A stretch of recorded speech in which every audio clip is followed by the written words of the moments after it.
When you actually look at what's in the budget of 2025, it's not a whole lot. It's mostly in the right direction, but it's transformative. It is not.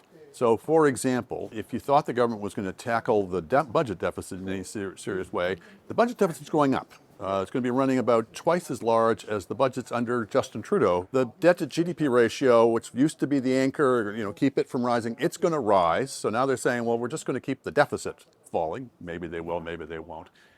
Spending is going to be significantly higher than under the Trudeau government. So if you thought there was a shift to the right in this government, maybe think again. And then particularly when you get into what's it going to do to generate higher economic growth. I think everybody realizes, even before the Donald Trump crisis came upon us, that we had to get our economy growing faster, that it was really quite sluggish. There's something called a productivity super deduction. Now, every time you see the word super, you should maybe pause and consider whether it might not be quite that super.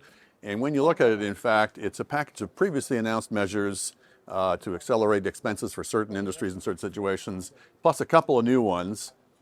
It really doesn't add up to very much. And the notion that this is on its own, or even in combination with other measures, is going to lead to anything in the way of seriously higher economic growth, higher productivity, make us the kind of attractive place to invest that can withstand these enormous tariffs that Donald Trump's putting on us, it's just not going to move the needle that much. So it's a surprisingly cautious budget all in all.